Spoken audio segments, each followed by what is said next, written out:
Yo, yo, yo, what is going on? It is the Crazy Writer right here, right now, back with chapter 15 of my Invaders in Fanfiction. We've made it, folks. After 14 chapters, we have finally made it to the first completely original chapter. Did you think I was going to say we made it to the end? Ha! Yeah, right. What do you think this is? A short story? Playtime? I'm a serious writer. Even if this was one of my short stories, we still wouldn't be done. Like I said, this is the first of a number of completely original chapters, which means it's the first chapter that isn't just Liz inserted into an existing Invaders Zim episode. That's right, this chapter is all me, baby. Let's find out if my writing skills have what it takes to stand on their own. So sit back, relax, and enjoy it all, right here, right now. Chapter 15, Thera Pest. Every 6 months or so, my therapist is required to check in on me and how I'm doing in civilization. When she comes around, I put on a show to make it seem like I've fully evolved to human life. I knew she would be coming by today, so I stayed at my foster home instead of going to visit Zim like I always do. The doorbell rang at around 11 o'clock that morning, and I immediately rose to 2 feet and went to answer it. Before I opened the door, I looked at my foster parents on the couch. Television on as it is 24/7 here. You know that Dr. Bewbs, I addressed them. You should turn off picture box. My foster mom groaned with irritation before pulling the clicker out of her butt and turning off the ad for the new Game Slave 2. I opened the door to see the overly cheerful blonde woman in a lilac pantsuit. Elizabeth! She squealed and gave me a hug. Look how much you've grown since I last saw you. Oh, you must be eating plenty of those whole grains we talked about. She walked inside and my foster dad suddenly sat up and started flexing his imaginary muscles. My foster mom gave him a bit of a smack in the arm and glared at him. Robert, Abigail, how are you? Dr. Bewbs gave them both a hug, which my foster dad really enjoyed, and then she took a seat in the only other chair in the room beside the couch. I sat on my legs on the floor on the other side of the couch. Nice to see you again, Doctor. I nodded politely. So, Elizabeth, how are you enjoying this year at school so far? Dr. Bewbs was the one that gave me that dreadful name, Elizabeth. It was Dib that first started calling me Liz, and I decided I liked that a lot better, mostly because I could actually pronounce it. This has been a really good year for me, actually, I told her. It has? The doctor leaned forward dramatically. In what way? You're still friends with that large-headed child, aren't you? Well, yes, Dib and I are still friends. But I actually made a new friend this year. Really? Dr. Bewbs pulled out a notepad and started scribbling. Boy or girl? Boy. Okay, and what's his name? Zim. He lives just down street, and he has sweetest little puppy. He does? Dr. Bewbs raised her shoulders with excitement. Is this Zim in your class? Yes, ma'am, I smiled. He was a new student in beginning of year. Ooh, and you, Zim, and Dib, all three of you get along? Well, not exactly, I shrugged. Zim and Dib not really like each other. Dr. Bewbs put on an over-the-top pout face. Oh, that's too bad the three of you can't all be friends. I know, I nodded while looking down. But I make it work. How are you liking your teacher this year, Miss Bitters? She okay, I guess. Keep everyone in line. Dr. Bewbs nodded. Good, good. And she's not going too fast for you, is she? You understand the material? Yes, ma'am. She looked at my fosters. So she's doing well in school? My foster dad kept grinning like an idiot. Oh, yes, Miss Boobs. Lizzie is doing just fine. I'm so glad to hear that. Dr. Bewbs grinned that toothy grin of hers. Have you met her new friend Zim? We haven't seen no Zim character, my foster mom said, annoyed. But she's talked about him plenty, and he sounds nice enough. I haven't actually mentioned Zim to them at all. The only time they've ever seen Dib was at the various parent-teacher nights that have occurred over the past 3 years. They just know to go along with whatever I say to keep Bewbs happy, so she doesn't take me and my government money away. Now, has Elizabeth gone savage at all lately? She whispered the word savage as if it was a dirty word. Not at all. Robert shook his head. She's been very well behaved. No bad reports from school either. I'm glad to hear you're doing so well, Elizabeth. Dr. Bewbs scribbled for a second. Okay, Elizabeth, on a scale of 1 to 5, how often would you say you feel the need to go hunting for your own food? 3, I told her. Okay. And on that same scale, how often would you say you've actually gone out and tried to hunt for your own food? Try. Doctor, I never try. I always succeed my hunts. Which occur how often? 2. I see. Dr. Bewbs scribbled on her notepad. How often do you feel some sort of aggression towards another person? On a scale of 1 to 5, try 9. 4, I said. Dr. Bewbs looked disappointed behind the eyes but kept her smile. Anyone in particular? Anything specific that sets off this aggression? Usually when someone picking on Zim or Dib, but especially Zim. Oh no, Dr. Bewbs dropped her smile. People pick on your friend Zim a lot? Do you know why? Well, Zim has skin condition that causes his skin to appear green, and he has a lot of allergies. I guess people are always making fun of him for that. Dib no help either. He calls him an alien.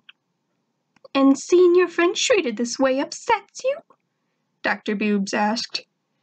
That right, Doctor. I nodded. What sort of thoughts go through your head when you see your friend get picked on? Thoughts of destroying those children by ripping their throats out with my teeth and feeding them to Gur. That he not deserve to be treated that way. I have lots of allergies like him, and I remember how people used to treat me, and I see them treating him same way. Now, have you ever done anything to stop any of this? Usually I yell at kids to stop or something, I shrugged. That usually helped for time being. Do you think there might be a more civilized way to deal with these things? I tilted my head at her. I hated it when she used the C word. Maybe you could try talking with the teacher?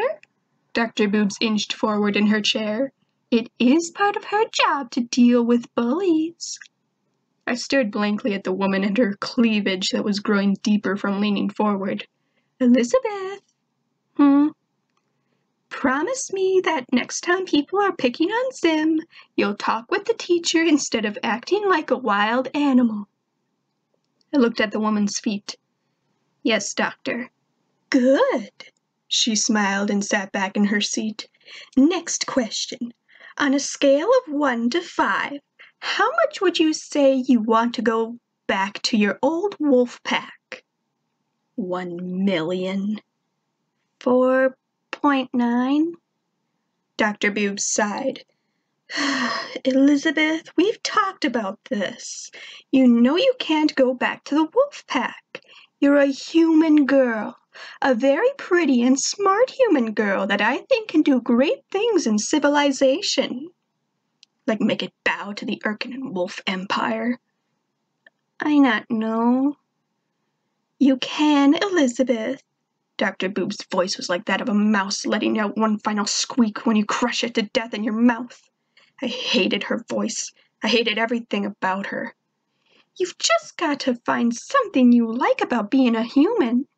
Surely there must be something. You do have your 2 little friends. I had more friends than real family in my pack. Yeah.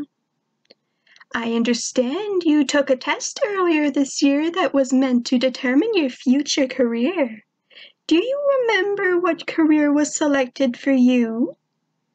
Yes, I nodded. Archaeologist. And you went to practice being an archaeologist, didn't you? That right. How'd you like that? Her smile was back on her face. It actually was kind of fun. Dr. Bewbs squeaked with excitement. It was? You think you'll want to go into that field, maybe? Maybe you should go into a field surrounded by 100 wolves where no one can hear you scream. I could. Ooh, I'm so glad my little Elizabeth is figuring out her life, Dr. Bewbs squealed. I remember when you couldn't even talk. All you did was bark and growl and crawl around on all fours, but now look at you. Is this over yet? Well, my time is almost up. But before I leave, do you think it would be all right if I went over and met your new friend Zim? I not know, I frowned. Zim shy. Dr. Bewbs swatted away my answer. Oh, so were you when we first met. Come on, it'll be fine. Dr. Bewbs has already met Dib during almost all of her visits in the past 3 years. She thinks he's just as insane as everyone else, but she understands a friend is a friend. She met Professor Membrane once, and he had almost the same reaction to her that my foster dad has. At this age, I'm starting to understand why the men act this way around her, and it sickens me. I sighed. Okay, but before we go, can I quick run to little girl's room?